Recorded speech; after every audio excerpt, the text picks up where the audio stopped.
Welcome to the Neighbors for Neighborhoods Landlord Training, presented by Enterprise. A little bit about Enterprise before we begin. Enterprise, making well-designed homes affordable. Their mission, to create opportunity for low and moderate-income people through affordable housing in diverse, thriving communities. For over 30 years, Enterprise has created nearly 380,000 homes and invested $28.9 billion. Today's agenda is going to cover a brief introduction and overview of the Neighbors for Neighborhoods program, tenant applications, tenant screening, leases, record and bookkeeping, maintenance, and a brief period for questions at the very end of the presentation. Please hold your questions until the end of the presentation. Thank you.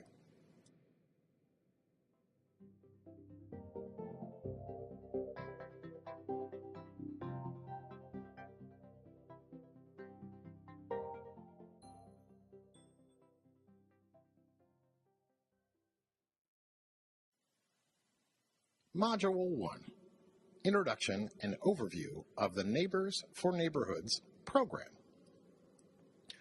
I'm your presenter, Joel Kunkler. I'm the Director of Landlord, Tenant, and Homeless Prevention Services at the Housing Council at Passtone, one of New York State's largest HUD-approved comprehensive housing counseling agencies.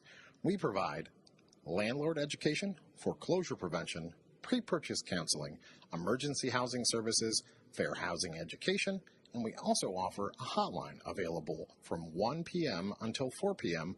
Monday through Friday. This hotline can be reached at 585-546-3700. If you have a question that arises after the presentation and you're looking for advice, please feel free to access the hotline services anytime at 585-546-3700. Another great resource is the Housing Council Online. Many of the ideas and documents that we'll discuss today are available anytime, 24 hours a day on the web. Please take advantage of that opportunity. Though we'll talk about this later, a quick note about affordability and the Enterprise Neighbors for Neighborhoods program.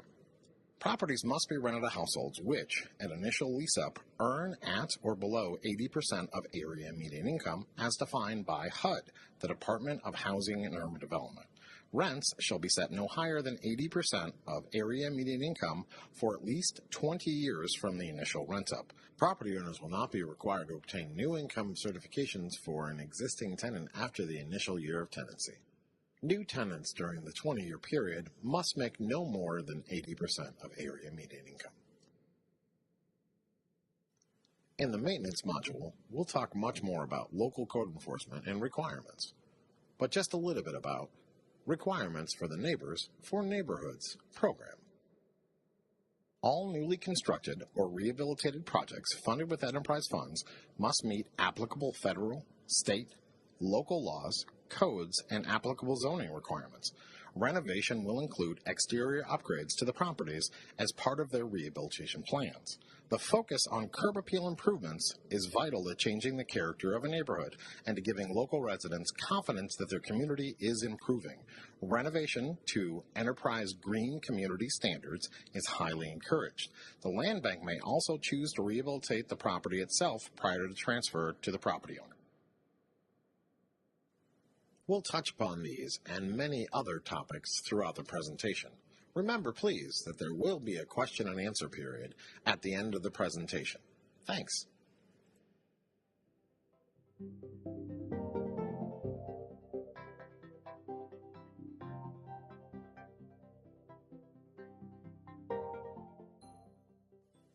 Neighbors for Neighbors Landlord Training, Module 2, Tenant Applications. In this module, we'll discuss the information that you can collect on a rental application, which includes personal, employment, source of income, and rental history. The rental application is a tool with which we'll use to screen potential tenants. This is the very first step and the foundation of a good tenancy. Make sure you collect all the necessary information to make informed choices. We can collect a wide range of information on rental applications, such as personal, professional, and prior rental history. As a standard business practice, use the information gathered in the rental application to help you decide whether the tenant is a safe investment. There are many types of rental applications available, from big box stores to the internet. You should consider writing your own to guarantee the application will be right for you. Your application should be a showcase of your ultimate business practices. At the onset, though, you may want to consider using the Housing Council's application. It can be found at thehousingcouncil.org under the Landlord tab. Starting with a firm, solid base can only help you make the right decisions as you move forward in the future. The Housing Council's application will teach you to ask the right questions while avoiding potential fair housing issues. We'll talk later in the presentation about fair housing rules and regulations. Take your time and develop your rental application over time, making changes that fit your business practices. The benefits of using a rental application. While you want to rent your available apartments as soon as possible, renting should always involve selecting the best tenant possible. A rental application will help you find a suitable tenant by providing a direct way to check a person's credentials. The information we gather in a rental application can help us decide which tenant most likely will pay the rent on time, not cause property damage, health or safety hazards, abide by the lease and by your rules regarding the use of the property, follow federal, state, and local laws that govern housing, and get along with other tenants and neighbors. Here is the crux of what I'd like to call the trifecta. Ultimately, we're looking for someone that will care for our property, at least in a similar fashion to we ourselves. We want somebody that can pay rent on time, and by that, we want to examine the person's income and determine whether they have sufficient income to pay monthly rent on a timely basis. We also want to look back at previous landlords and understand whether they had any issues in their prior tenancies where they might have caused damage or been late with rent or violated the terms of the lease. We also want to make sure that they have the opportunity to follow state and federal and local laws in regards to housing. And we ultimately want to make sure that tenants in our properties get along with the folks that they live with and around. This is most important when we talk about multifamilies. If we have several families living in a rental property, one tenant who has issues or causes a disturbance might possibly cause other tenants at lease renewal to vacate. So we want to make sure ultimately that folks can get along. Each applicant should be screened in a thorough and consistent way. A written application will get you the necessary information to do a good, thorough screening on each tenant. The rental application allows for easy comparison amongst a large group of applicants. If you use an application and can verify all the findings, you are ultimately protecting your business and, most importantly, your investment. In addition, the rental application can serve as a reference tool later on if there are questions regarding discrimination under federal, state, or local laws. What information should we actually collect on our rental applications? As we've suggested before, each owner is ultimately going to come up with a tool that best suits their own personal needs. Each rental application may be different from property owner to property owner, but there is some basic information that I suggest we all capture on our rental applications. Whenever we have a vacancy, we should always have a period of time within which we're going to collect applications. We collect applications in order to compare them. So we should always start out with a period of time within which we're going to actually collect those applications. So it's important to note when an application was received. Ultimately, this will protect us if an application was received beyond that period of time and was not considered for possible tenancy. Additionally, we're going to include requests for personal information about the tenant. We'll detail several possible suggestions, but ultimately this is you taking the opportunity to ask questions that you think will best inform you and hopefully give you the opportunity to choose the best tenant possible. First, let's capture which property the person is actually applying for, in case we have multiple properties in our inventory. Next, let's ask their name. Let's inquire whether they are over the age of 18. This is important when it comes to signing leases, as people under the age of 18 are not allowed to legally enter a contract. Next, we'll ask about where the applicant currently lives and their previous residence. This will help us make informed choices later on during the screening process. Now we can ask about additional occupants in the household to make sure that we're in compliance with regulations in regards to occupancy. New York State has set a maximum number of people per square foot for occupancy standards. Your local community may have stricter occupancy standards. Please check with your local building code enforcement officials to ensure that you're in compliance with the law. Now we can ask about pets in the household. You may ultimately decide to have a policy that restricts pets altogether or by size, weight, and breed. Next, we're going to collect the source and amount of the applicant's household income. This is going to help us make sure that they qualify for the program, Neighbors for Neighborhoods, and that they meet the required 80% of area median income, but also that they have sufficient funds available in the households to pay the rent on an ongoing basis. Income can come from a number of places. It may be earned income from an employer, or it may be an ongoing support provided by the government or local agencies. Now we want to collect the names of other occupants who will reside in the property during tenancy. Sometimes we'll use more than one person's income to qualify them to live in the apartment to ensure that they have sufficient funds to pay the rent throughout the course of tenancy. However, we always want to know all the folks that live in our properties, and we can collect that information at the time of application. When we talk during the lease section, we'll also make a requirement in our lease that requires the tenant, per New York State real property law, to notify us if anybody else moves into the unit. That way we always know who's living in our units. It's important at the beginning of tenancy to ensure that you've collected all income sources for the household. The Neighbors for Neighborhoods program requires that the household income does not exceed 80% of area median income. So ensure that you've asked everyone in the household about potential income sources. Next, we'll collect personal references from the applicant. You may ask yourself, what use is this going to be ultimately? Is the person that's being used as a personal reference going to be honest?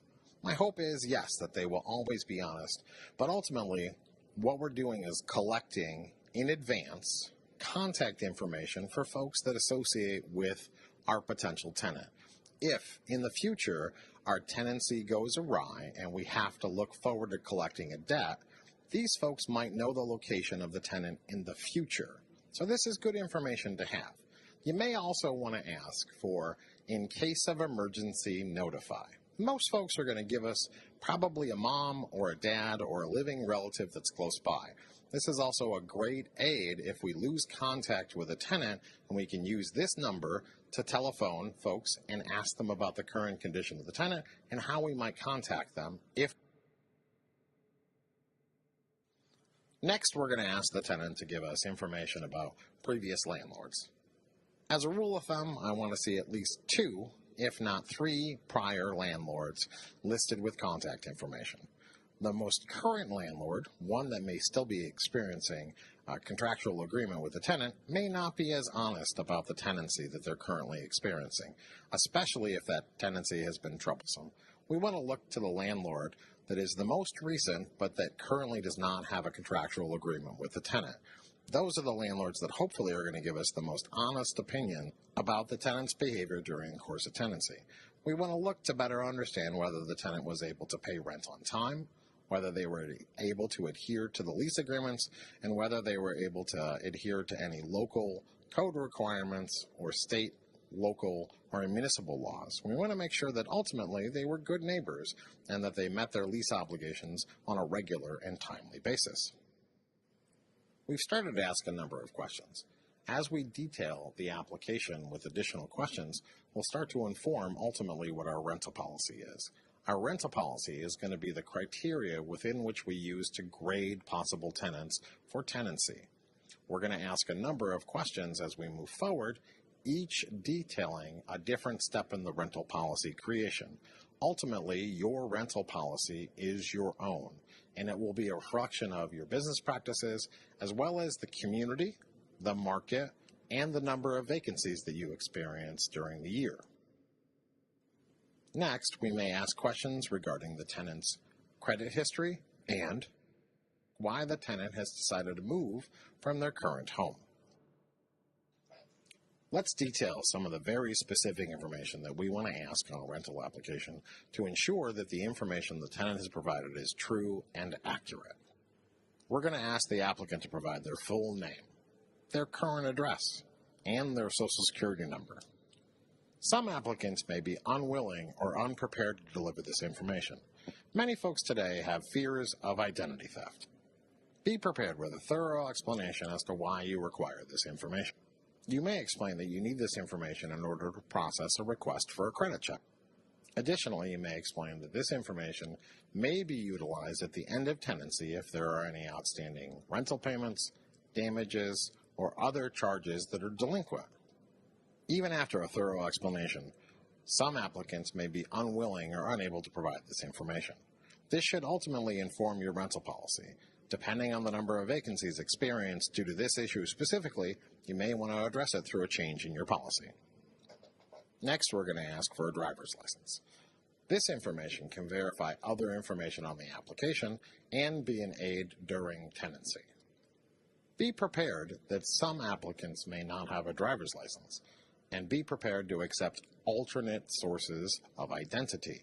That could be government-issued IDs, passports, county IDs, or non-driver's IDs issued by the DMV. Finally, let's collect some telephone numbers. We want to be able to reach our prospective applicants at home, on the road, and at work. And ultimately, we want to verify that these telephone numbers all work and that they connect to the appropriate person. If our applicant is employed, now we should collect some information about their employer, their name, their address, the amount of money that's earned each pay period, and the length of employment. Much of this information can be gleaned from a pay stub. You may have, as part of your policy, a requirement that any applicant who is employed provide you with a pay stub. Make sure that you do this consistently and with every single applicant.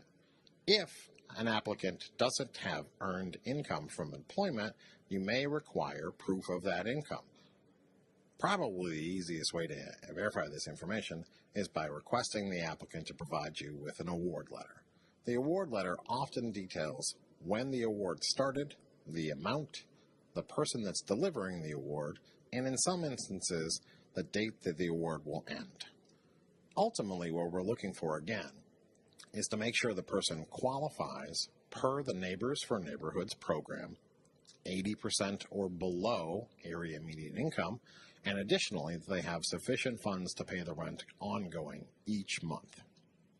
Finally, we want to collect some information about previous rental amounts paid and ultimately the reason why folks chose to move. These reasons may give us further insight when deciding whether to rent to a potential applicant, and at the very least may start a conversation about previous landlords. The rental application can be a great tool for landlords to find and retain the best possible tenants. If the application is used correctly, qualified tenants will be identified and unqualified tenants will be screened out. In order to get the maximum benefit from this tool, landlords should always require a completed application from each applicant all of the time. If an application is submitted to you and it is incomplete, return it to the prospective applicant and ask them to complete the application. Incomplete applications cannot be properly assessed and should not be put in the pool with other applicants. We'll close this module with a couple important things to remember. If you require a credit check of one prospective applicant, you must require a credit check of all applicants within that pool. If you have income guidelines, they must be uniformly applied to all applicants. Keep a complete record of all screening activity for every applicant. Keep the applications of tenants who are rejected as well as those that you've accepted. Just because a tenant doesn't meet the criteria for today's property doesn't mean they might not meet it in the future.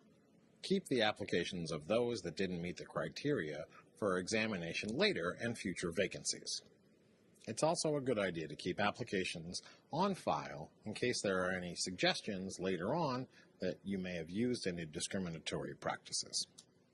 Finally, and most important of all, make sure that you include a paragraph at the end of your application requiring the applicant to acknowledge that the information that they've provided to you is true and accurate to the best of their ability. Additionally, that they grant you the authority to verify that the information presented is true and correct.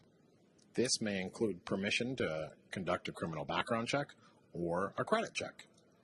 Further, remind a potential applicant that any application that is not complete will not be reviewed and should be returned to the applicant. Your applicant has successfully completed your application when they've signed and dated, giving us the authorization to complete all the tasks aforementioned. In the next module, we'll discuss what to do with all the information that we've collected.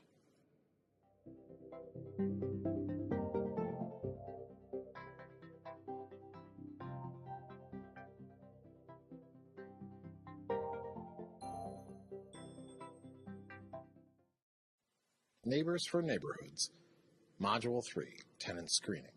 To assist the landlord in the decision-making process for selecting the tenant with the greatest potential to fulfill lease obligations, live peacefully with other tenants and neighbors, adhere to federal, state, and local laws, and have the least amount of credit risk and potentially remain a long-term tenant. As we've discussed, it's advisable to have written policies. You may find it an even further aid to attach your rental policies to the rental application. An applicant who understands the process and what the criteria are may actually aid you in making the choice.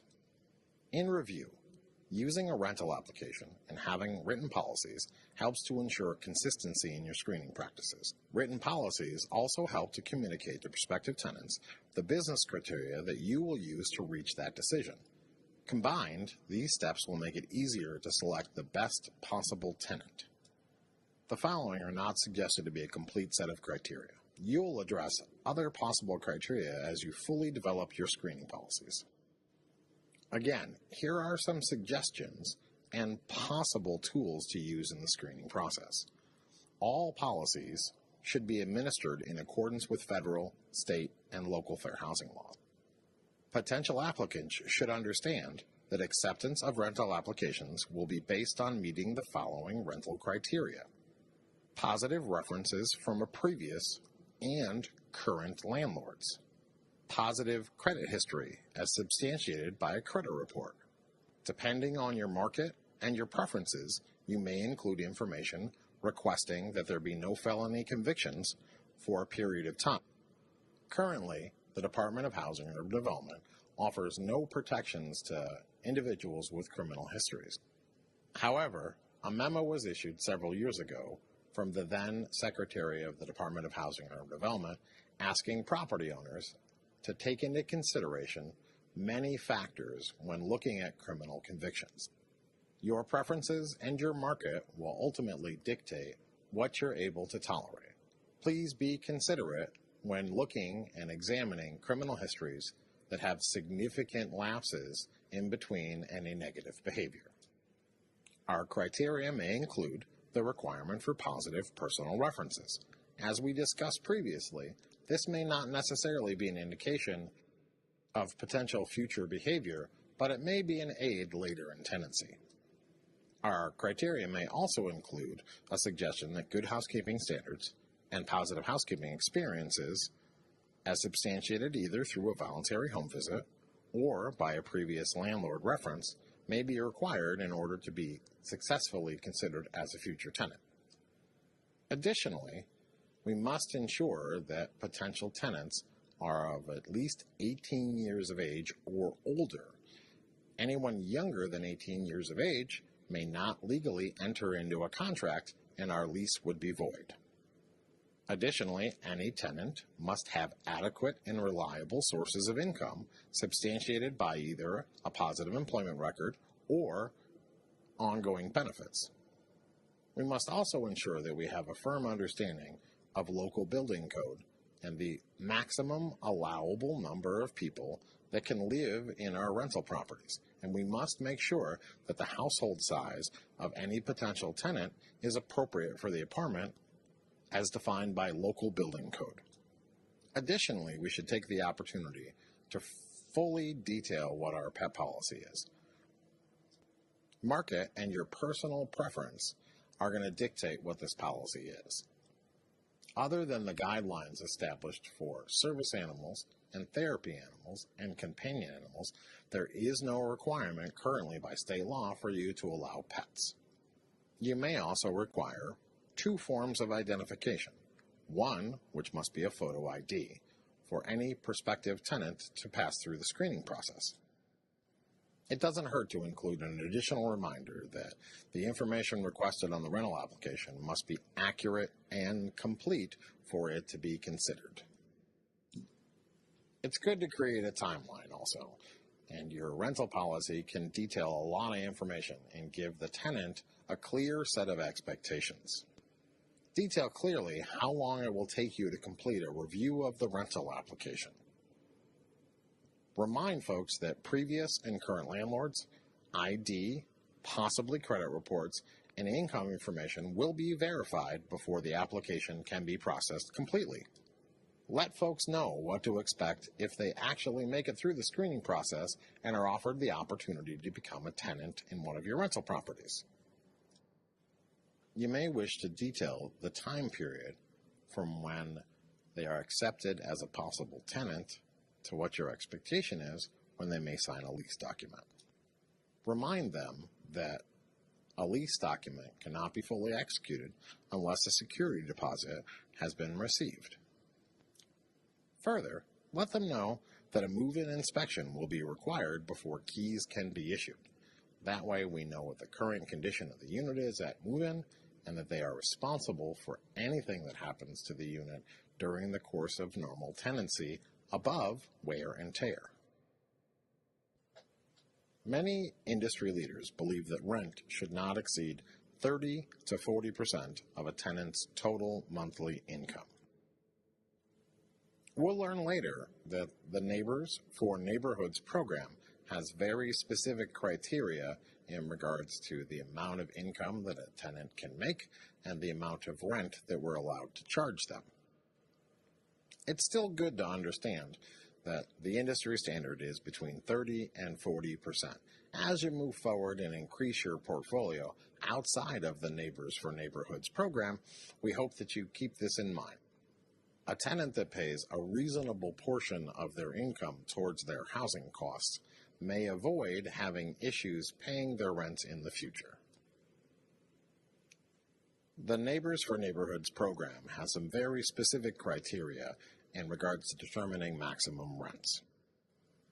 The maximum home rent limits are established in Section 215 of the Cranston-Gonzalez National Affordable Housing Act of 1990, as amended. The high home rent limit for an area is the lesser of the Section 8 fair market rent for the area or a rent equal to 30% of the annual income of a family whose income equals 65% of area median income as determined by the Department of Housing and Urban Development. You can find out about area median income and fair market rents on HUD's website. Here we see an example of area median income in relation to family size from New York City. Each line details a percentage of area median income. The one that we'll be focusing on today is 80%. According to this chart and 2017 figures for New York City, a one-person household earning 80% of area median income would have an income of $53,450. A household of 2 earning 80% of area median income would earn $61,050. The information on this chart helps us determine the maximum rent in accordance with the methodology employed by the U.S. Department of Housing and Urban Development, and ultimately allows us to determine maximum rents under the Home Investment Partnership Program. We'll use the information from the previous chart to help us determine what a tenant's household AMI is, and ultimately the maximum rent that we can charge for the initial lease. First, we need to create a list of the number of adults and children, ultimately all household members, that are going to occupy the available unit. Next, we need to collect 1040 federal tax returns from the most recent year or transcript of tax returns issued by the IRS for all household members generating income in that year. Now, we'll determine each household member's income by using the adjusted gross income found on their 1040 federal tax return. Once we've found that information for all household members that earned income in that year, we'll add together the adjusted gross incomes for all household members to determine the total household income. Now we need to review the information on the AMI for our area to determine whether the total household income is greater or less than the income of a family the same size earning 80% of area median income. If the total household income is greater than the income of a family of the same size earning 80% of area median income, then the proposed tenant is not eligible to lease the available unit per the Neighbors for Neighborhoods program criteria. The potential tenant's household must earn 80% of area median income or below to qualify to rent the unit. You will need to submit for approval the documentation and calculations indicated in steps 1 through 6, an affidavit in regards to the household makeup and income from the proposed tenant, and a draft lease including the required riders for program participation. Next, we'll look at an example, again from New York City, in regards to the maximum rents that may be charged under the Neighbors for Neighborhoods program. These rents are based on 30% of 65% of the median income as adjusted by HUD. That means that the rents are 30% of the household income of a family that makes 65% of area median income for that community. The chart goes on to detail bedroom count and what portion, if any, of the utilities that the tenant will be paying. For the purposes of determining the maximum rent, the Department of Housing and Urban Development guidelines assume that an apartment will be occupied by a family consisting of one person for a 0-bedroom apartment, better known as a studio, and that 1.5 persons per bedroom for larger apartments.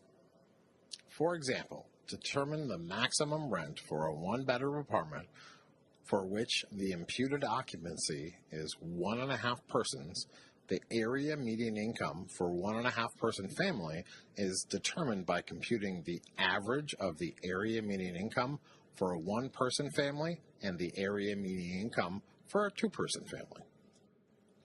At this point, I want to stop and let you know that I had to read through that several times myself to begin to understand it, and I don't think there's any expectation that you'll grasp it at first sight. So with that in mind, let's take a look at an example that might make it a little bit easier to understand. Here we see detailed an example on how to determine a tenant's household area median income and the maximum rent for the initial lease. The available tenant unit is a 3-bedroom unit. Rent includes all utilities. The household is made up of a husband, wife, 1 daughter, and 2 sons. When we combine all those folks, we end up with a 5-person household. Husband and wife both have full-time jobs. Daughter and sons are full-time students. Our next step, as prescribed earlier, is to collect 1040 federal tax returns from the most recent year or transcripts of tax returns issued by the IRS for the husband and wife. The husband's adjusted gross income is $46,000. The wife's adjusted gross income is $20,947.50. Therefore, total household income, $46,000 plus $20,947.50 equals $66,947.50. Therefore, the total household income is $66,947.50. The area median income for a household earning 80% is $82,450. $82,450 is greater than the combined income of both income earners in this household of 5 for the example. So we have successfully determined that they qualify to potentially rent our unit, and they have met the threshold of being below 80% of area median income per their household size. Using this information, we can move on to determine that they do indeed qualify for our 3-bedroom unit. This unit includes utilities, and if we refer to the chart, you look at a 3-bedroom that includes all utilities. The maximum allowable rental payment is $1,651. They are going to give us a break in the future, though, trust me. For a renewal lease, you may rely upon the total household income determined at the time of initial occupancy. So what that means is you're not required to go through this process each year during a renewal. This also gives us the potential to increase rent over a period of time. HUD is going to update the high home rent for our area each year, and with proper notice and program compliance, we may be able to increase the rent over time to match the high home rent for that area. The Department of Housing and Urban Development is going to have information relating to these questions at their website, www.hud.gov. I imagine that you'll have some questions at the end of the presentation.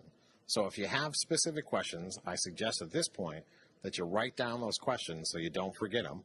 That way we can answer them at the end of the presentation. And again, thank you for your patience and holding your questions until the end of the presentation. Now we can move the conversation back to our own rental policies. As we move forward, we want to make sure that we've verified information in all of these categories. We want to make sure that we've spoken with every landlord reference that the potential applicant has made available to us. Additionally, we may wish to take the time to verify that the people detailed as landlords are actually property owners. Many communities have started to publish information about land records on the web. Check with your local county clerk to see what information, if any, might be available online. Ensure that you've verified income from employers through pay stubs, or that you've verified other sources of income from benefits letters, or even, in some instances, tax returns. If your process requires a utilization of credit reports, make sure that you've collected credit reports for all of the potential applicants that are advancing to the next stage. A moment ago, we discussed the opportunity to seek information from the county clerk's office for our county. If that information is available online, we can additionally search for more information utilizing public records. Occasionally, information about judgments, though reported to credit bureaus, may take significantly longer than they take to appear in public record. Credit reports and public record may also contain information about evictions. Have an informed policy on how you'll deal with evictions in your rental policy. It's important to understand that not all evictions are created equal. Inquire with your applicant as to the cause and nature of the eviction. Ensure before making decisions based on information that the eviction or any information you find is actually representative of the applicant in question. When in doubt about the information, don't hesitate to ask your tenant for a further explanation. Evictions can happen for a number of reasons. A number of those possible reasons could have been outside of the tenant's control. Make sure you ask before making a decision based on the information. Details a flowchart of a potential process. The process that I'm about to detail may seem very involved, but I will strongly suggest that the more energy you put at the front of the process, the screening process, the less time you may have to spend with tenants that have troubles during the course of tenancy.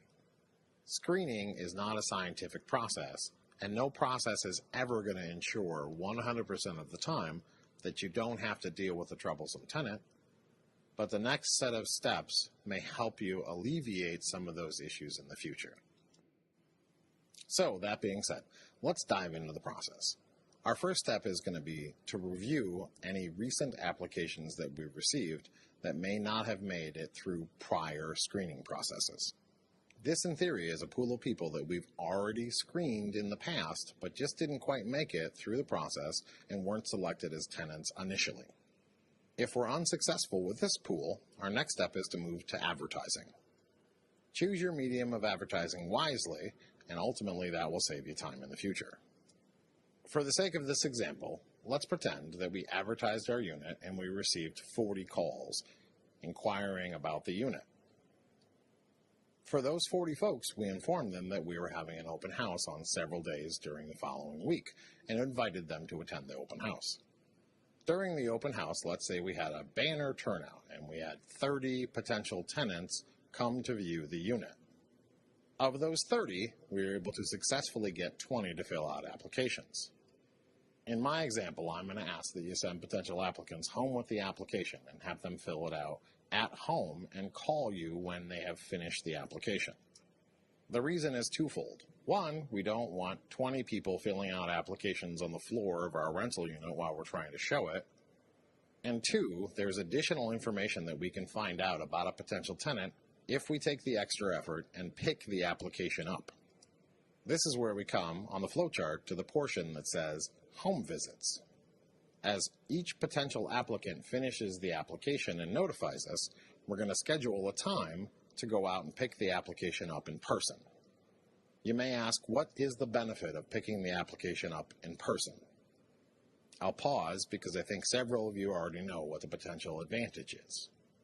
We may get a slight glimpse as to how that individual lives in their current property, and we may be able to verify information on the current application as to where they currently live. We may be able to compare the information of where we picked the application up with where they actually stated on the application their current address is and who their current landlord is. We're also going to get a hint of what their housekeeping skills are, and this can give us a good view of how they will live in our own properties as they move forward during their tenancy if we select them.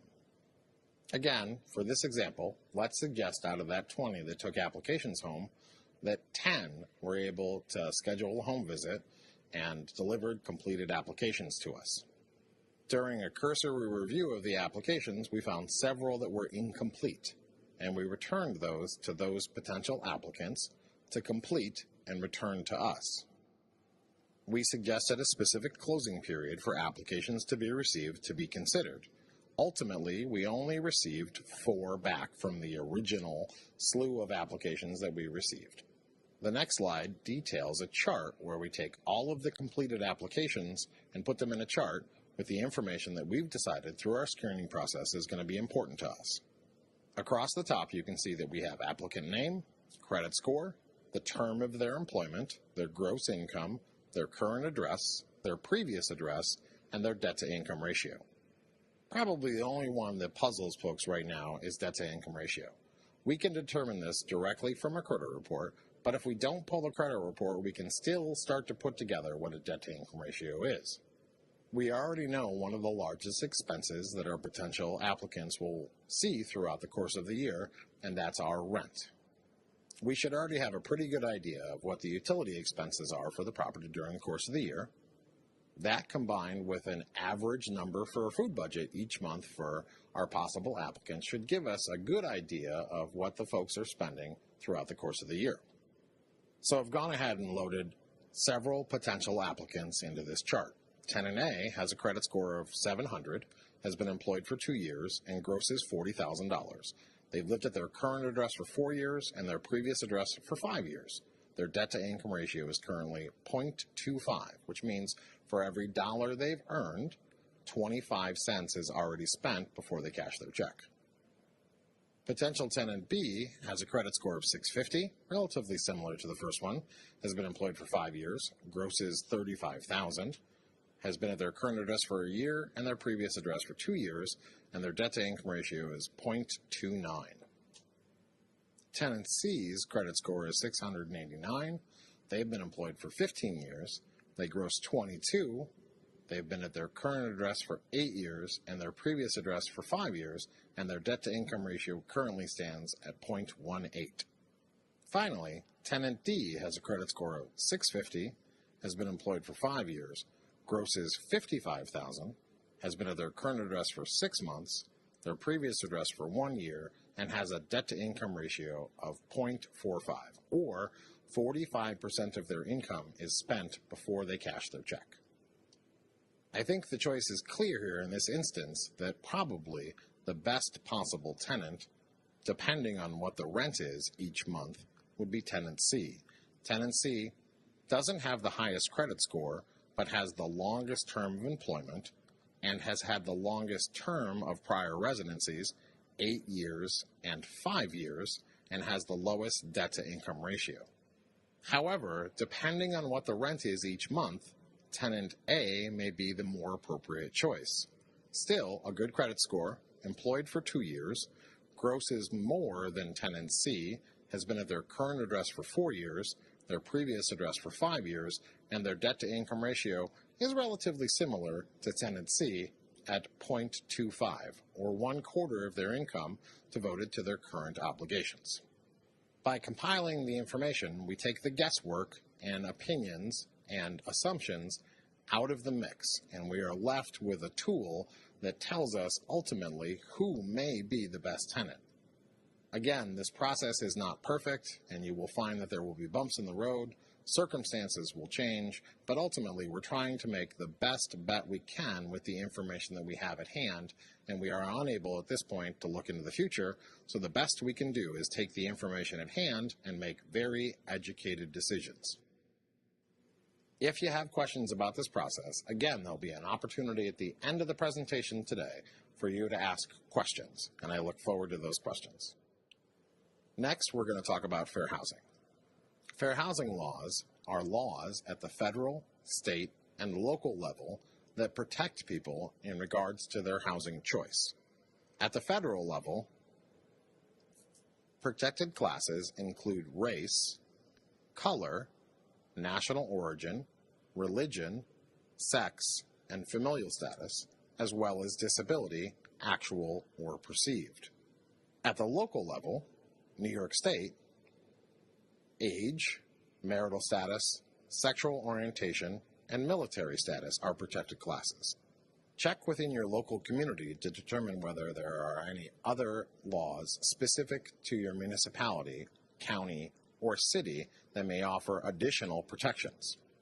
It is a violation of fair housing law to screen out tenants because of their membership in any of the detailed protected classes. The next slide details where fair housing complaints originated from and what types of complaints we saw in 2015. As you can see, fair housing agencies made up the bulk of receivers of complaints in 2015. Fair housing enforcement agencies made up the next block. HUD took about 4.56 of the complaints, and the Department of Justice took up the balance of complaints. Out of the complaints that were received in 2015, as you can see, the bulk were in regards to disability. What housing is covered under fair housing laws? As we'll see in a moment, most housing. Rental, sale, and leasing of any property is covered under fair housing laws, with a few exceptions. Those exceptions include owner-occupied, religious organizations, private clubs, and housing for older persons. Owners of properties that meet the rules for the exception are allowed to discriminate in regards to all fair housing protected classes except race. It is never legal in this country to discriminate based on race. Additionally, it is always illegal to advertise in any discriminatory manner. The following is a list of some examples of discriminatory practices. The failure to process a rental application or purchase offer, or fail to communicate an offer effective to or from a member of a protected class. To provide false or misleading information about a housing opportunity for the purpose or with the effect of making a dwelling unavailable because of a person's membership in a protected class. To discourage a protected class member from applying for a rental unit or making a purchase offer on real property. To deny that a house or an apartment is available when in reality it really is. To set different terms, conditions, or privileges for sale or rental of real property. To provide different services or facilities. To advertise or make any statement that indicates preferences based on race, color, national origin, religion, sex, familial status, disability, marital status, sexual orientation, military status, or age. To threaten, coerce, or intimidate or otherwise interfere with anyone exercising a fair housing right or assisting others to do so. In a nutshell, I think it's easy to understand that we should never be an impediment to somebody choosing where they want to live. The opportunities that are available by having a choice as to where you live can encompass things like education and employment and the quality of life. And I don't think any of us have any desire to be able to make those decisions for other folks. Sometimes fair housing violations are subtle. One of the things that I see most often, especially on Craigslist, are advertisements detailing a preference for potential applicants to not have any children under the age of 6. Ultimately, I see this as a reaction to the lead-based paint laws that currently exist in our state and our nation, and a reflection to the requirements for housing built before 1978. Some property owners think that they will ultimately reduce their liability by excluding this population from their housing units. However, in the course of protecting their bottom line, they've gone ahead and violated fair housing law under 2 counts. We can clearly see this as a violation of familial status, as well as age. Oftentimes, I'll see fair housing violations in even more subtler formats, and often intended without malice. However, restricting the right for someone to choose where they live, no matter how well intended, is still a violation of the law. I still regularly encounter opportunities where property owners and property managers, with no ill intention, still routinely suggest that households with children might prefer first-floor units as opposed to second-floor units. Additionally, I'm never surprised when I see high concentrations in large developments around playgrounds of families with children. I think it's clear to see that membership in a protected class isn't an indicator of how a tenant could potentially function or deport themselves once in housing. And it seems silly to me in this day and age that there are folks that still make business decisions based on things that are generally out of people's control. The best way to make sure that you never violate fair housing rules is to have policies that dictate exactly how you choose your tenants. Your policies should be clear and available to anybody that wants to review them. And again, I'm going to highly suggest that you share them with potential applicants at the beginning of the process. Finally, it's important to note, for those of you that may be considering hiring a property manager, that the property manager is acting as an agent of you, the property owner, and that ultimately any message that the property manager communicates during the screening process could ultimately be the responsibility of both of you. So talk with your property manager and make sure that they understand how important fair housing rules are and the opportunities that they afford individuals in regards to housing choice.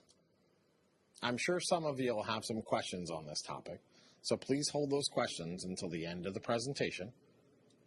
And understand that some of you may be exempt from these requirements if you're going to be living in owner-occupied housing.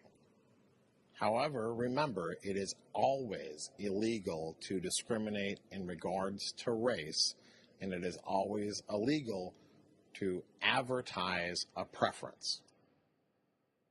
Your advertising should only ever include information about the unit itself, and never anything about potential tenants. Statements like, "Great for empty nesters," or "great for new families," or "great for seniors," could potentially dissuade other protected class members from even ever applying. The last thing we want to do is potentially discourage future customers. Additionally, we never want to violate the law, so make sure your messages and your advertisements only speak to the unit itself and include information like amenities, rental costs, along with other potential features. Describe the unit and never the tenant. I look forward to your questions at the end of the presentation. If, however, you have a question after the presentation, I'm going to encourage you to contact the Housing Council's Housing Hotline. The Housing Hotline is available Monday through Friday from 1 until 4 p.m. And you can reach a live counselor by dialing 585-546-3700. I think you could probably tell that this is a topic that's near and dear to my heart. And I want to let you know that I really appreciate your attention through this topic. I very much encourage you to ask questions at the end of the presentation and continue to use the Housing Council and Enterprise as an ongoing resource. We're here to help you better understand what your obligations are, and ultimately, adherence to fair housing laws only makes our communities stronger and more vibrant. Thank you again for your attention.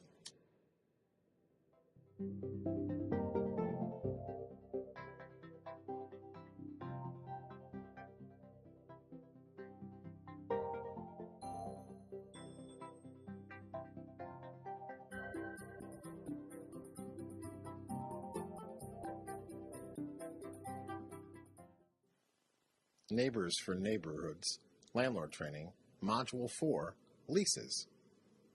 Here we'll talk about the written tool to assist us during the course of tenancy with issues like when rent is due, proper use of the premises, and who ultimately is responsible for what. Lease to success. What we need to understand to make our leases good tools for success. The lease is the single most important document for your business as a landlord. The lease is a binding contract and is the legal definition of your relationship with your tenant. Both tenants and landlords have certain protections under verbal tenancy, but there are far too many complications in the landlord-tenant relationship to trust fate to this manner. I highly suggest that you always have a written agreement. That way there can never be a misunderstanding or a misinterpretation. A lease is an expressed contract between a landlord and a tenant. The lease should always be written, although verbal tenancies for a period of less than 1 year are legal and binding. However, under the Neighbors for Neighborhoods program, a fully executed lease is a requirement for participation in the program. A valid lease will remain in full force for a specified length of time, with both the landlord and the tenant committed for the full term of the lease. Using a lease is a good business practice for every landlord. Though the Neighbors for Neighborhoods program prevents you from using a month-to-month agreement, you may in the future encounter them. You should always use a written agreement, even if you have a month-to-month tenancy. You should use a written rental agreement to clearly define your legal relationship with your tenant. Such agreements are more clear and much easier to prove and enforce in case there is a dispute in the future. The most common length for a lease is 1 year. However, in New York State, the maximum term of a written agreement may be 2 years. A verbal contract for less than 1 year is binding. If the rent period is 1 week or 1 month, this cannot be changed in the middle of the rental period unless proper notice is given. A lease may not remove a right from a tenant or a protection under federal, state, or municipal law. As we discussed earlier, finding a good application is probably about as hard as it is to find a good lease. There are leases for sale everywhere, on the internet, at bookstores, in big box stores, and even at the local drugstore. Finding a tool that's going to meet all of your needs may seem like a daunting task. Often what you'll find in a generic lease is a lease that's meant to cover multiple jurisdictions. Our state and our individual communities have afforded additional protections under the law to our tenants. Generic leases may sometimes not include this information. You can find a sample lease for New York State on the Housing Council's website, located at thehousingcouncil.org. As you move forward, this sample lease can be the basis for a strong leasing tool that you develop over time as a reflection of your rental policies. In New York State, and in most other states, the plain language law requires landlords to use words with common everyday meanings. This is found in New York State under General Obligation Law 5-702. Ultimately, it makes total sense. Legalese is not a good way to express and hopefully have a tenant carry through with a request that they may or may not be able to actually understand. We want to make sure that we write our leases in plain language that's clear to all those involved.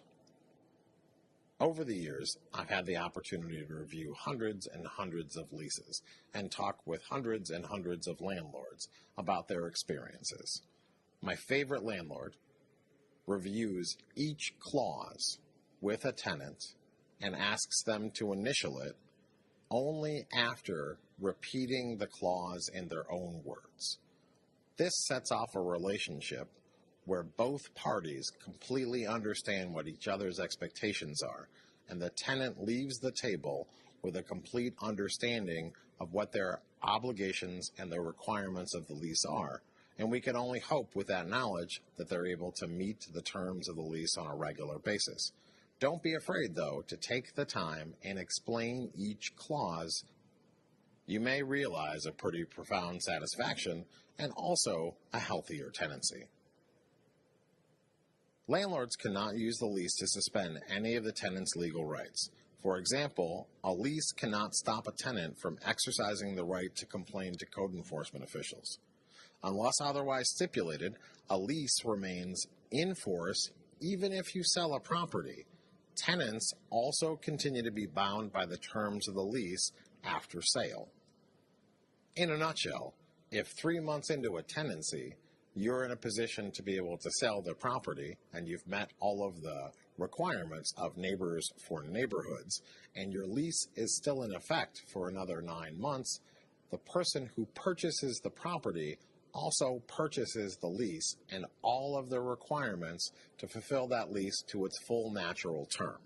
There is no opportunity for you to end the tenancy earlier unless both parties, the tenant and the housing provider, both agree.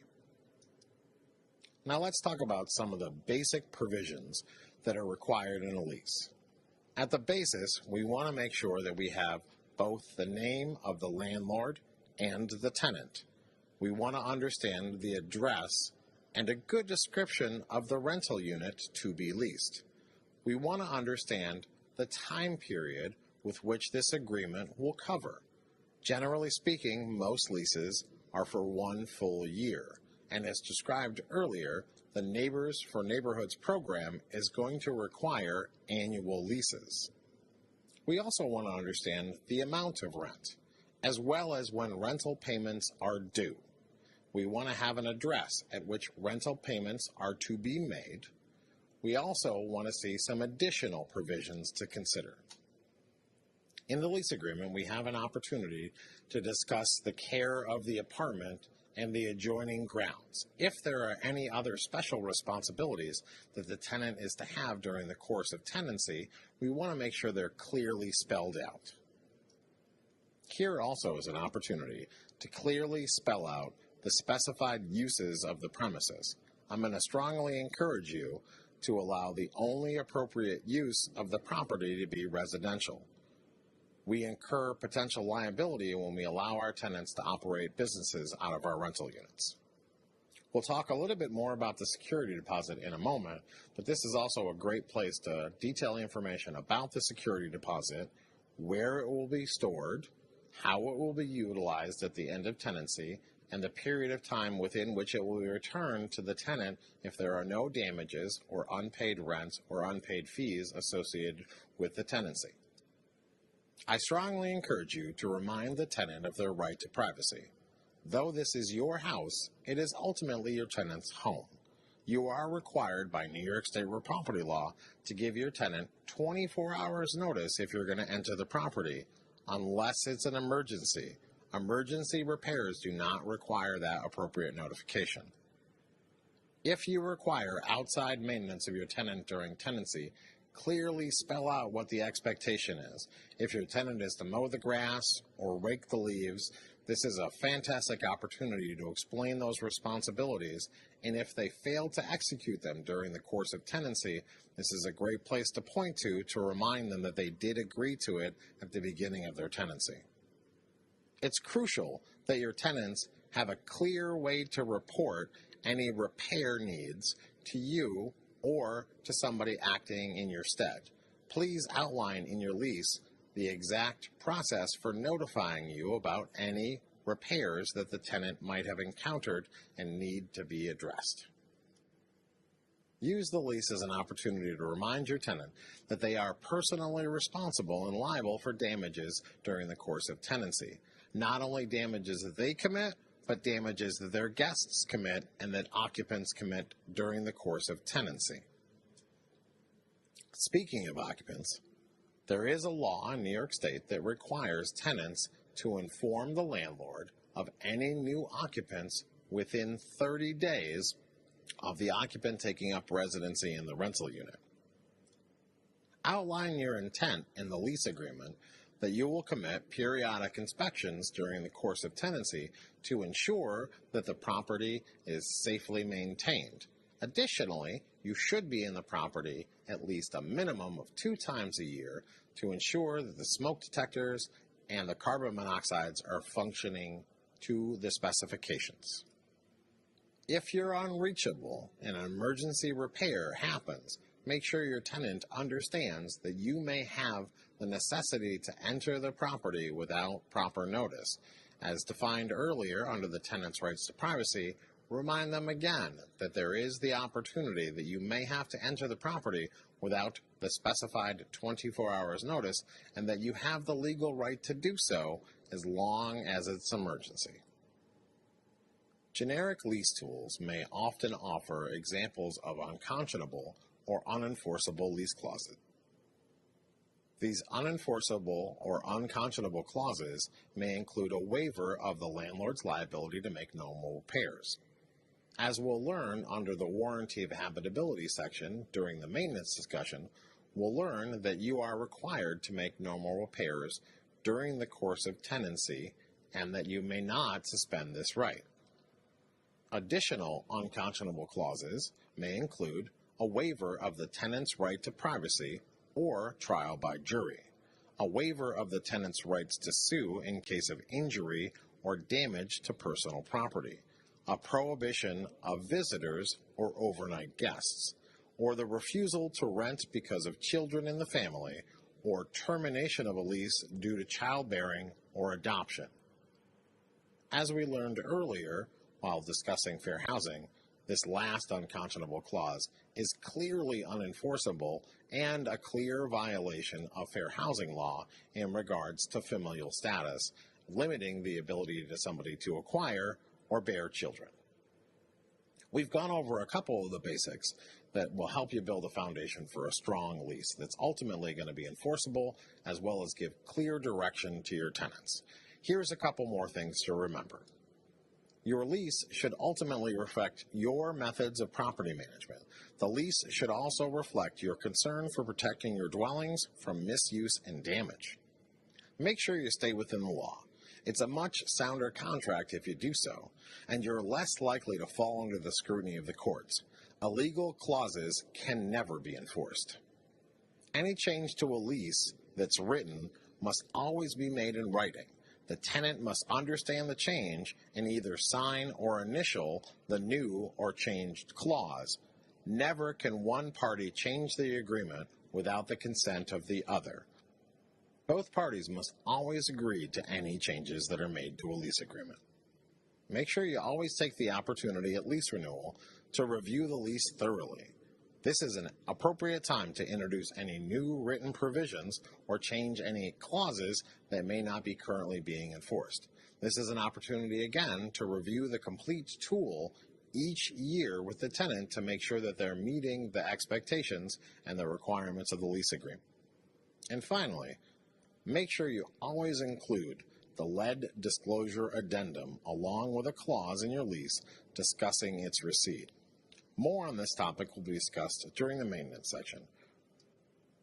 I'm always a little sad when I meet landlords that profess to being good at the eviction process. My hope always is that you'll put as much energy into the beginning of the process, the application and the screening process, to ensure or at least increase the likelihood of beneficial tenancies. Here, though, is a basic primer on the eviction process. A court eviction is the only remedy to remove a tenant that no longer has the right to stay in your rental unit. New York State Real Property Law 235 makes any self-help eviction by a landlord illegal and punishable as a criminal offense. Changing the locks, removing possessions, or shutting off the utilities are some examples of illegal eviction. Only a judge may evict, and ultimately only a sheriff or a marshal can carry out a warrant of eviction. The most common evictions are non-payment and holdover, along with lease violations. A non-payment eviction is when a tenant fails to pay the rent. A notice to pay rent or quit may be delivered as soon as the rent is past due. I do often experience confusion as to when rent is actually late. Many leases include a clause that suggests any rent paid after a certain date may incur a late fee, and that any rent paid prior to that may not incur the late fee. This is often the 5th of each month. I still encounter some confusion on the part of both tenants and landlords as to when rent is actually due. Your lease clause should suggest when rent is due. Most often, that is on the 1st of each month. However, some leases include a clause that suggests if rent is paid by a specific date, a late charge will not be incurred. This happens to usually be the 5th of the month. However, if rent is not paid on the 1st, it is late, and as early as the 2nd, a notice of pay rent or quit could be issued to a tenant. I don't normally recommend this, but in some severe cases, this may be a requirement to make sure that the tenant pays rent. Some folks need a gentle reminder each month in order to pay rent on a timely basis. Holdover tenancy discusses when a tenant has no legal right to stay in the rental unit. It is essential that you are able to prove proper notice to move was properly given. I think an easier definition of holdover tenancy is a tenant who's been provided notice that they must vacate, and they've chosen to stay in the unit past that notice, or they've held over in the unit, and they have no legal right to stay in the unit. This sometimes happens at the end of a lease term. Make sure that you have a clause that clearly defines the amount of notification required to end the agreement. Oftentimes this is a month, but in some cases it may be as long as 2 months. Talk with your tenant and exercise your right to choose whether to renew or not to renew lease agreements. But make sure your notice has been received, and check in on the tenant the closer you move towards the end of the lease agreement to ensure that they are taking the necessary steps to move out of the unit by the date that you've requested them to vacate. Finally, we can talk about lease violations. These are when a tenant displays undesirable behavior as defined by the lease and has failed to cure or fix the behaviors after a period of cure has been delivered to the tenant. A ready example of this might be a tenant who acquires a pet during the course of tenancy. If your lease agreement prohibited pets, you'd be required to deliver to your tenant a notice to cure or fix the issue. This notice of cure would detail the time period within which the tenant should cure the issue or remove the pet. If the tenant is unable to cure the issue within the specified time, they have failed to meet one of their lease obligations. Failure to meet a lease obligation could lead to lease termination. If the lease is terminated and appropriate notice has been given, then the tenant assumes the role of a holdover tenant, and an action to remove the tenant could be commenced. My guess is you have some additional questions about the eviction process. The Housing Council hotline is there for you, Monday through Friday between 1 and 4. Dial 585-546-3700 and speak to a counselor live about your questions.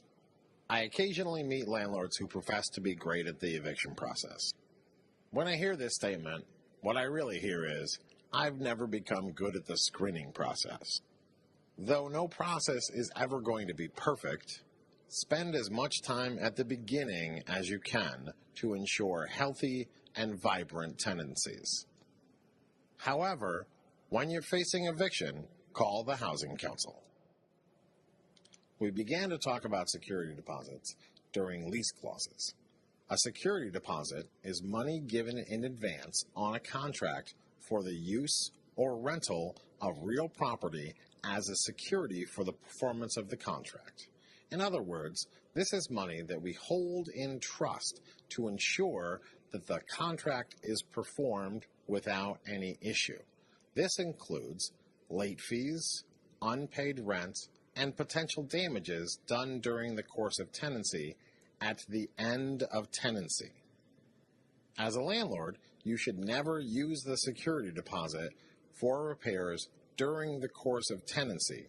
We should only use the security deposit for repairs or unpaid rent or unpaid fees associated with the term of tenancy at the end of tenancy. Use a lease clause, as well as a personal reminder when you receive a security deposit, that tenants should not use their security deposit at any time during the course of tenancy to pay rent, especially last month's rent. Remind them that security deposits are only to be used for unpaid rent at the conclusion of a tenancy, and that they should pay rent up until the conclusion of the tenancy as per the lease agreement. Landlords, regardless of the number of units in a building, must treat the deposits as trust funds belonging to their tenants, and they may not commingle deposits with their own money. A separate account should be set up to hold security deposits to make sure that funds never commingle. Landlords with 6 or more units in a building must put all security deposits in a lending institution or bank account in New York State, which earns interest at the prevailing rate. This is detailed under New York State General Obligation Law, subsection 7-103-2A. Additionally, tenants must be informed in writing of the bank's name and address and the amount of the deposit. This is also covered under New York State General Obligation Law. This is an excellent opportunity to include this information in a lease clause so that the tenant always has access to this information. If there is interest, landlords are entitled to an annual administrative expense of up to 1% of the whole deposit, again covered under New York State General Obligation Law. All other interest belongs ultimately to the tenant. This law is kind of old, and you're not going to find many interest-bearing accounts that are going to pay a dividend of greater than 1%. Most current accounts are paying only a percentage of a percentage point. I suggest at lease signing, prior to giving your keys to the tenant and upon receipt of a security deposit, that you make your lives easier and ask the tenant to complete a W-9. This way, when you deposit the funds, it is clear to the bank and the federal government that those funds are the tenant's property and that any interest is the tenant's responsibility. Tenants must additionally be given the right of option of having this interest paid to them annually or applied to the rent or paid at the end of the lease term. This is again covered under New York State General Obligation Law. If the building has fewer than 6 apartments and a landlord voluntarily places security deposits in an interest-bearing account, you must follow these same rules. Landlords are required to return a security deposit within a reasonable amount of time. In our community, this generally means, and has been agreed upon, to mean 30 days. Reasonable deductions from a security deposit may include tenant damages above normal wear and tear, unpaid rent at the end of tenancy, unpaid late fees at the end of tenancy, cleaning fees needed in order to prepare the unit for the next tenancy, and any legal or court fees. New York State does not have a limit on the amount of a security deposit a landlord can collect. Standard industry practice is usually equivalent to 1 month's rent. To avoid confusion at the end of the year, have your tenants complete a W-9 when you deposit their security deposits. That way, there is another record of who is responsible for the taxable income. In summary, your lease is a tool for both you and your tenant to understand what your individual obligations are during the course of tenancy. It can be used as a tool during the course of tenancy to ensure that you and your tenant both understand what your obligations are during the course of tenancy.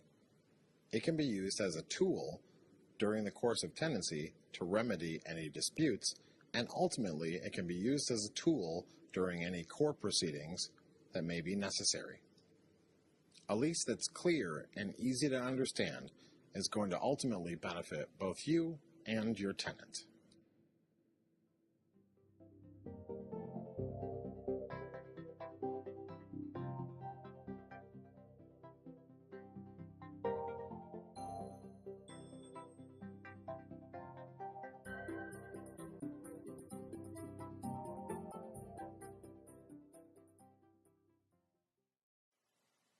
Neighbors for Neighborhoods, Landlord Training, Module 5, Record and Bookkeeping.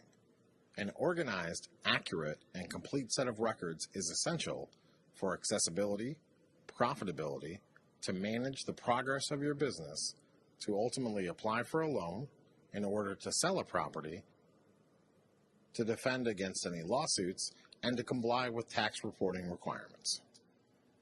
Record and bookkeeping, the basics. Nearly everyone who has purchased, sold, or operated rental property has a grasp of the investment side of the business. Unfortunately, the word business can take on a secondary role when it comes to the investment in properties.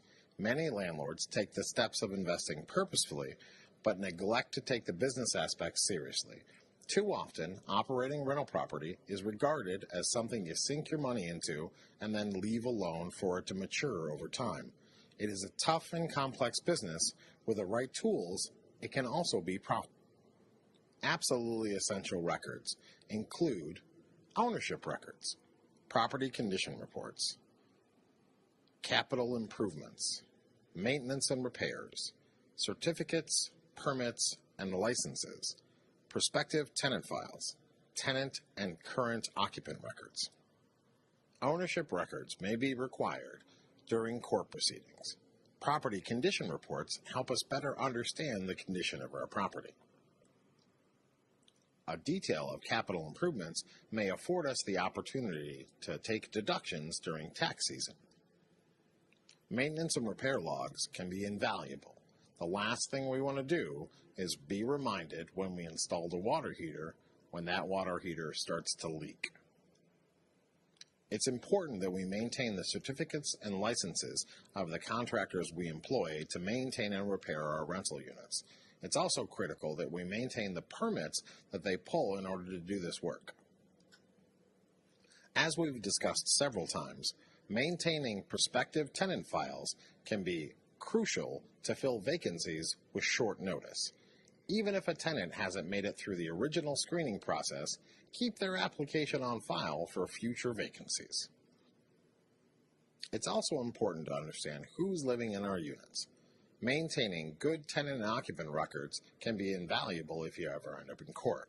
As we discussed earlier, tenants in New York State are required to notify you within 30 days of any additional occupants joining them in your rental unit. Another great tool is the rent roll. A rent roll is a simple way to manage the important information for your tenants. This form shows the address, tenant information, move-in date, amount of security deposit, rent amount, and, if applicable, the source of rent payments. A rent roll will help you keep your tenants and apartments organized, maintain a rental history for each unit, and will allow you to catch a quick glimpse of all your rental units. In addition, if a court appearance is needed, this can be an additional proof of move-in and move-out dates and the amount of security deposit collected and the date that it was returned. Maintenance logs. A maintenance log is a listing of all the work done on a rental property. The maintenance log includes the following: the property address, the unit number, and the person doing the work, and the date it was done, along with any additional comments.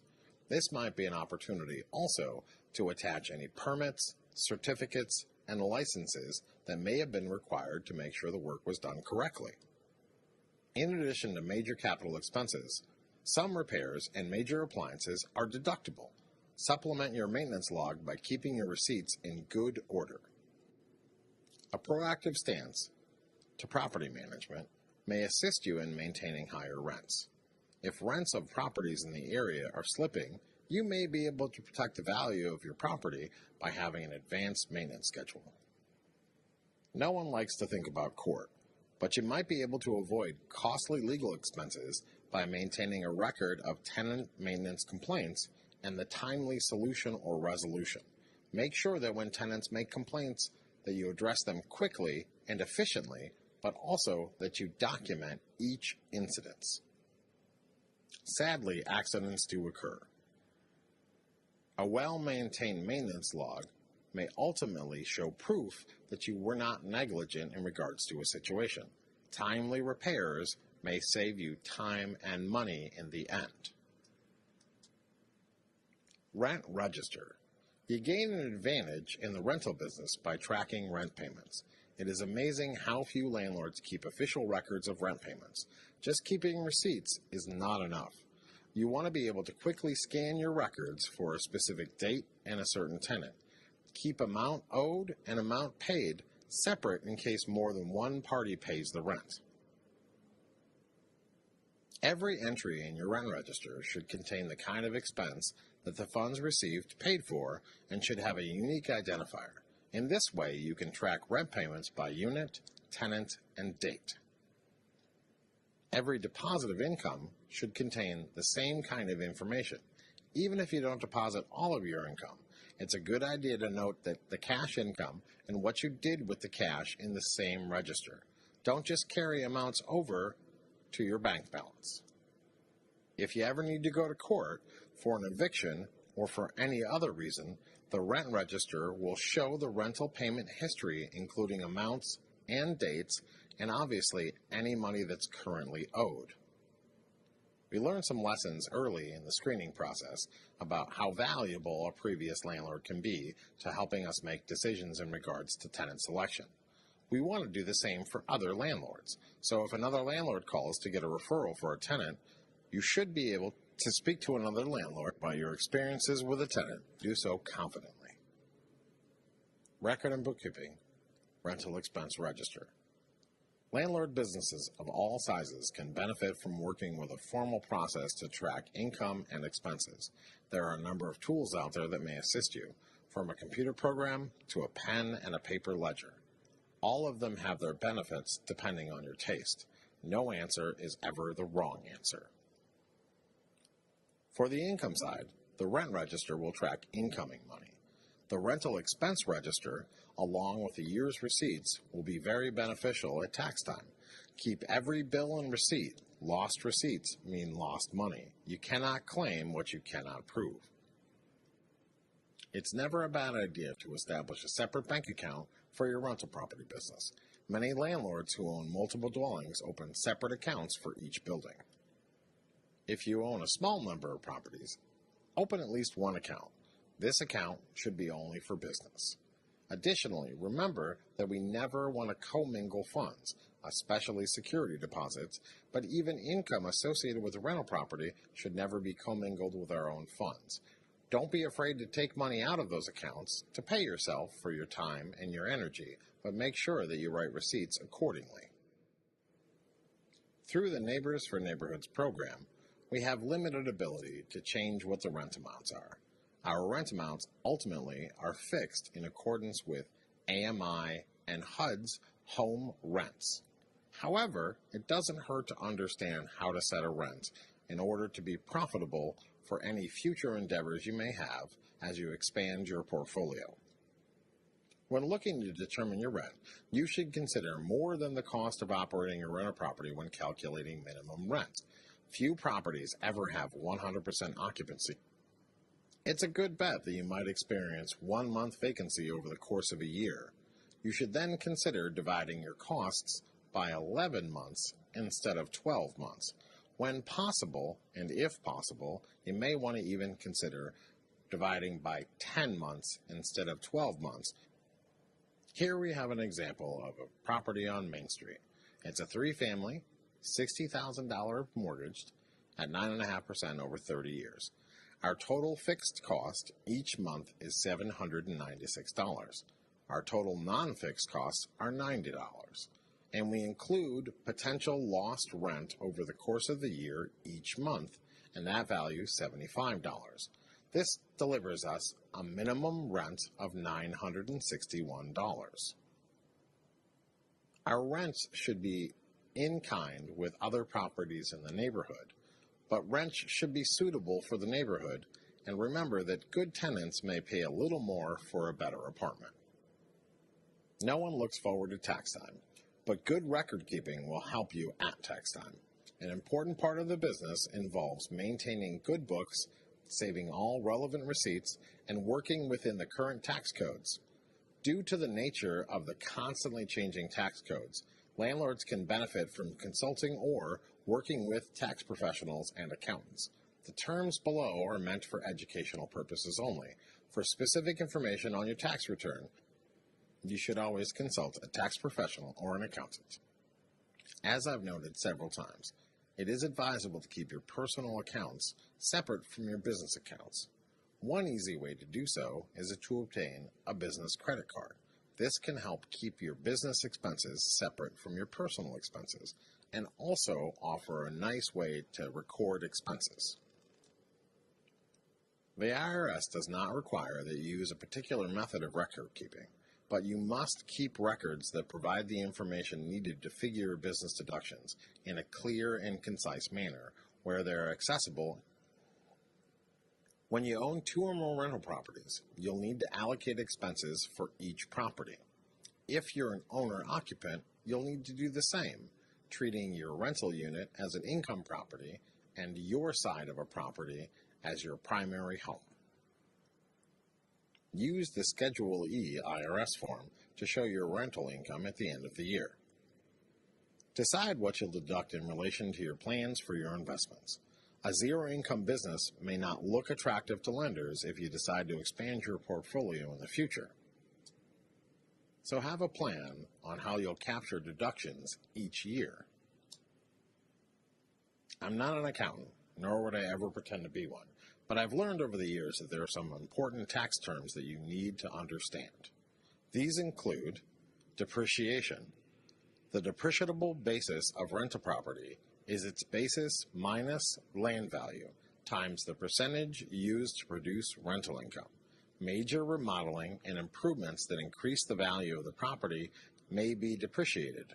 Different depreciation schedules apply to different depreciable items. Check with your tax advisor to make sure that you're taking the full opportunity when it comes available. Gross rent.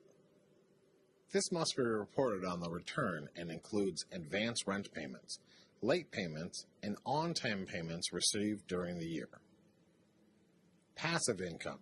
This income is from business activities in which the taxpayer does not materially participate.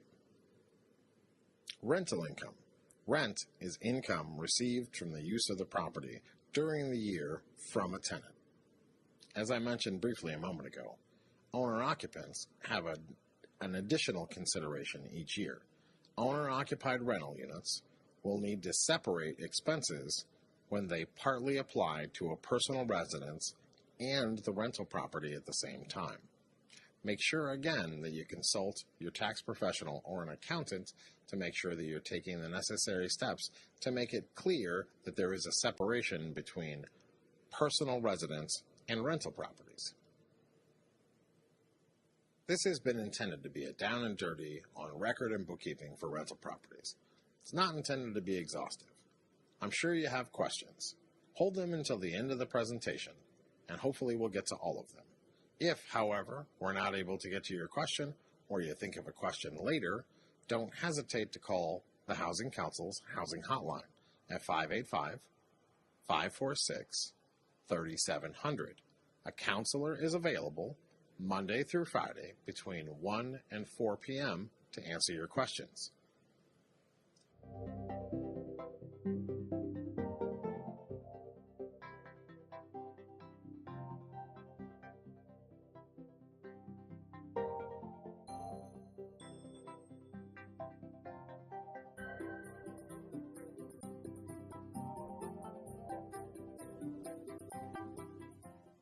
Neighbors for Neighborhoods Landlord Training, Module 6, Maintenance.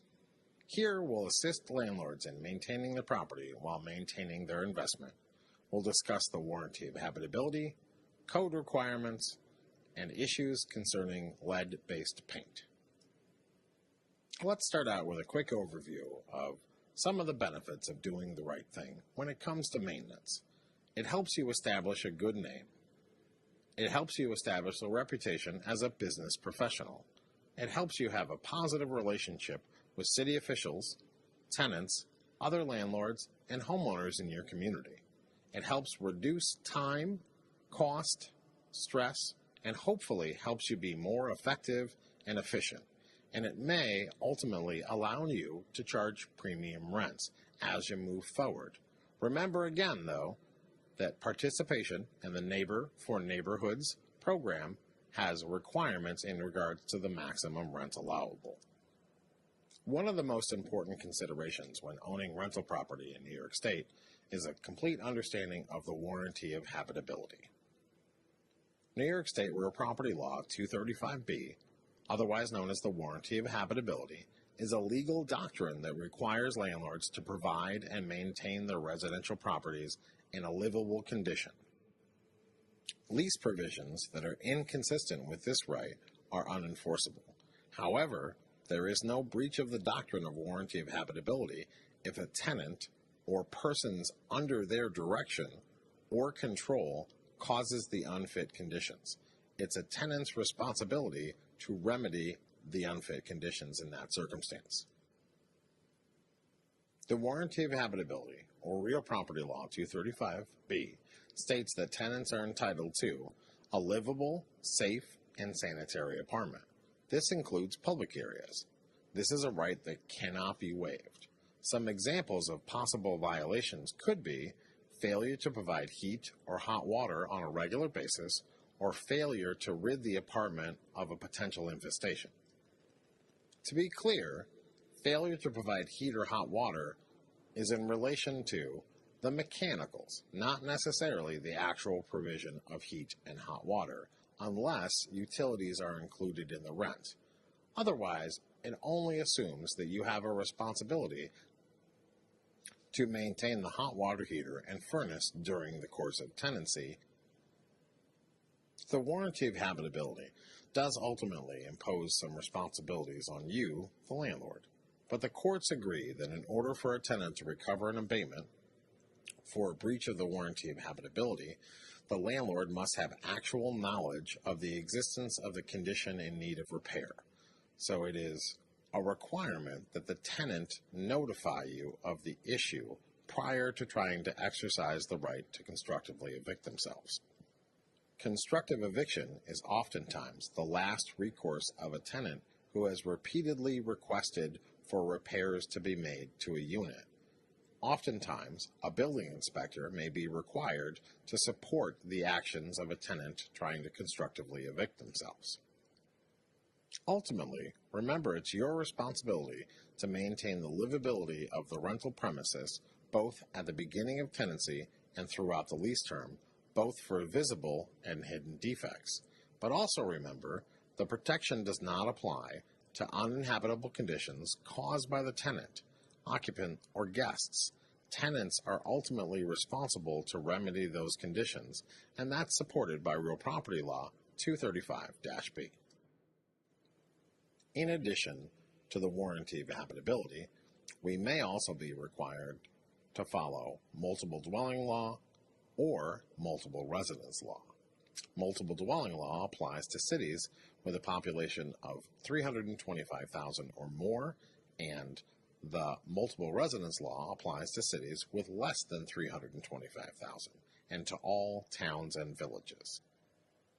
These laws apply to landlords of buildings with 3 or more apartments. In this instance, the landlord must keep the apartment and the building's public areas in good repair and clean and free from vermin, garbage, and other offensive materials. Landlords additionally are required to maintain electrical, plumbing, sanitary, heating, ventilating systems, and appliances only if they're installed by the landlord, such as refrigerators and stoves, in good working condition during the course of tenancy. That last one often catches folks. So if you install a fridge or a stove prior to tenancy commencing, you are then legally bound during the course of tenancy to repair said fridge and stove, unless the damage done to the fridge and the stove is obviously related to the misuse of the item. Otherwise, you must repair it during the course of tenancy. There are a number of places where we'll look to better understand what our obligations are under code. At the state level, Property Maintenance Code of New York State is a guide for municipalities and property owners that was introduced January 1st, 2003 for all municipalities outside of New York City. This applies to all existing residential and non-residential structures and all existing premises. It regulates their requirements for maintenance of all exterior property areas, exteriors of the structure, interiors of the structure, and all mechanical equipment on the property. There may be additional local regulations in your municipality. Each county, city, town, and village may have additional rules in regards to the operation of rental property. Check with your local code enforcement office to ensure that you are following the law. Some cities and towns and villages may require a certificate of occupancy for rental properties. This could include an inspection as well as a fee and may go by several different names. Some communities only require that landlords register their properties on a rental registry. Occasionally, this also is associated with a fee. Check with your local building enforcement to understand what the regulations are in your community. Many communities have taken the next step and have published their code online, and this can be a definite benefit when making choices about your rental property. But in many smaller communities, code enforcement may be left up only to one individual. Make sure you reach out to your local code enforcement building inspector official prior to commencing any maintenance projects, and to make sure that you're in accordance with all applicable laws of your community. A conversation with a building inspector or code enforcement officer can save you a lot of trouble down the line. Property Maintenance Code of New York State, sadly, is not available online. However, much of it can be found online with just a little bit of digging. Take an opportunity to explore the opportunities to better understand code. If you'd like, Property Maintenance Code of New York State is available for sale and can be purchased in a workbook format to make sure you better have a handle on some of the requirements that it may present you during the course of tenancy. Before starting any home improvement projects to your rental property, check with the appropriate local government for zoning, building code, permit, and licensing regulations. Check with your town building inspector to better understand the process. Consider making permit acquisition part of the cost of the job when you bid out to contractors. Talk with your local building inspector prior to the commencement of a job and be present during the permit inspections to be sure your investment is protected. Make sure that your contractors carry all the appropriate licenses and are insured. A contractor parked in your driveway who hasn't obtained the correct permits is just an open invitation for any code enforcement official or building inspector driving by to stop and make sure that the correct permits have been secured. Best case scenario in that situation is the building inspector stops work until the correct permits are procured. Worst case scenario in that situation is a fine for not having the permits and your job stopping, and still a requirement to obtain the correct permits before work can begin again. To avoid these situations, make it part of the bidding process that your contractor obtain all of the correct permits before commencing any work.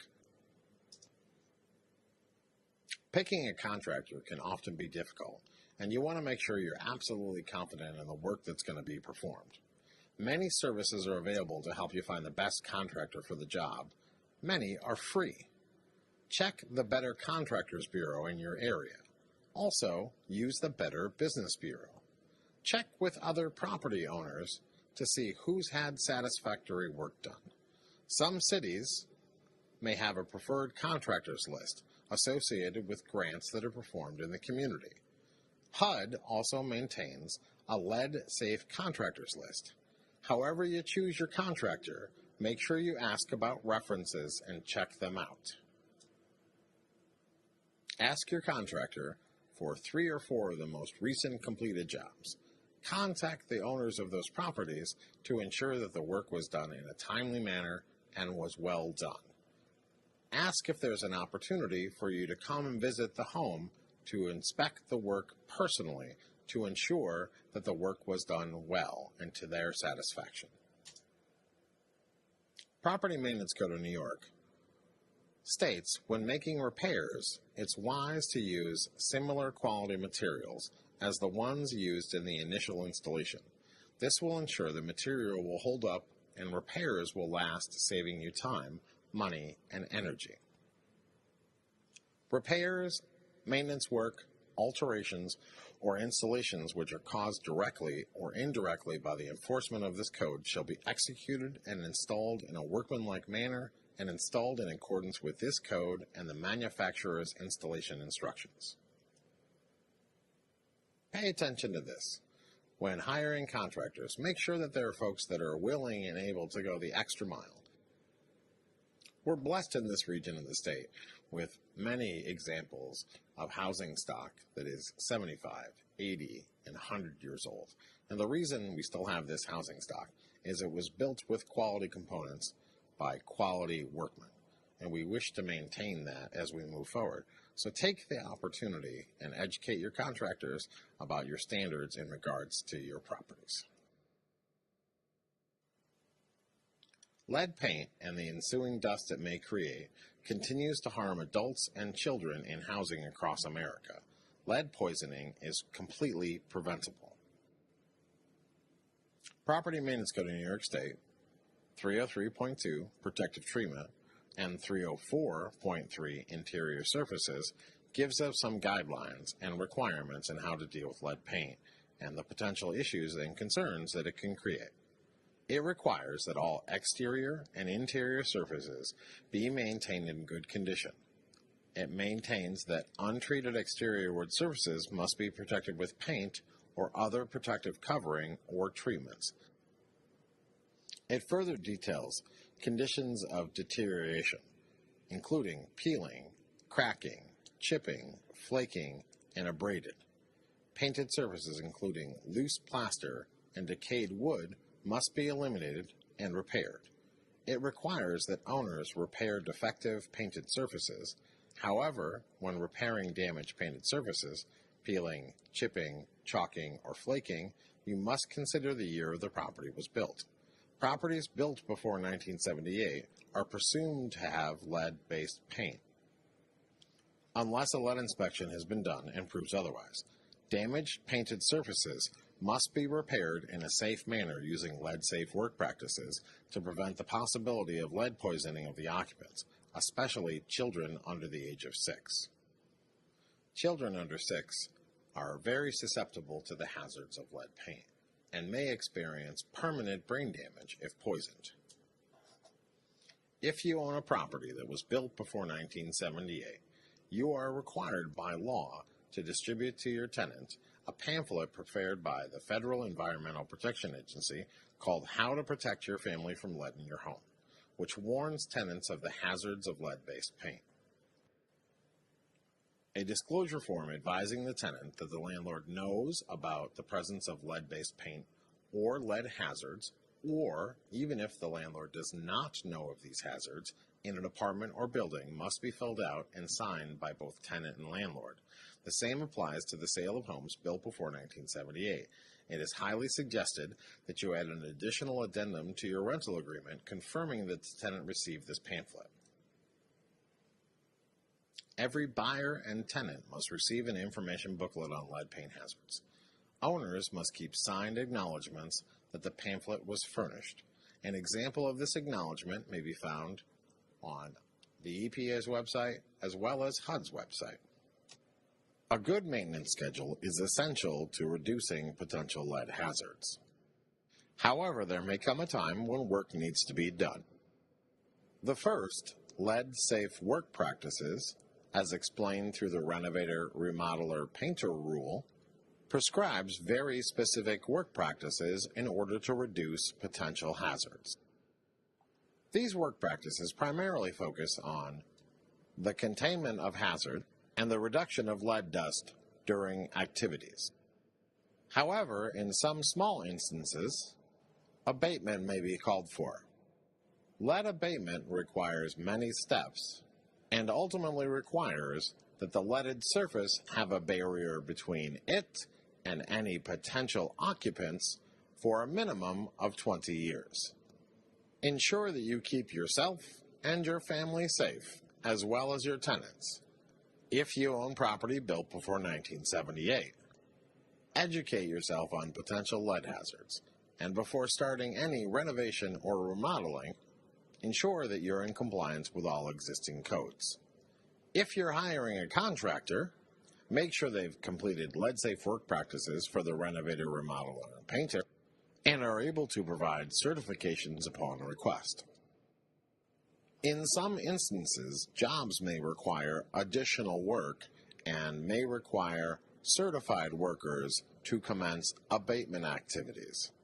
If you're unsure of the necessary steps to take, consult your local county health department, and together we can all reduce lead hazards. We've detailed a large number of responsibilities you'll be tasked with when owning rental property.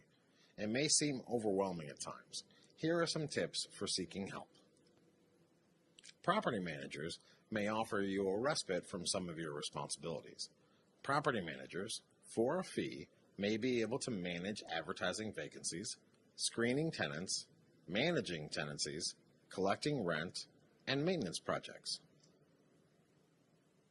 As with any other contracted service, make sure you vet your potential property manager with the same diligence you would for any potential tenant. Check the Better Business Bureau for any complaints. Ask for proof of the company's broker of record.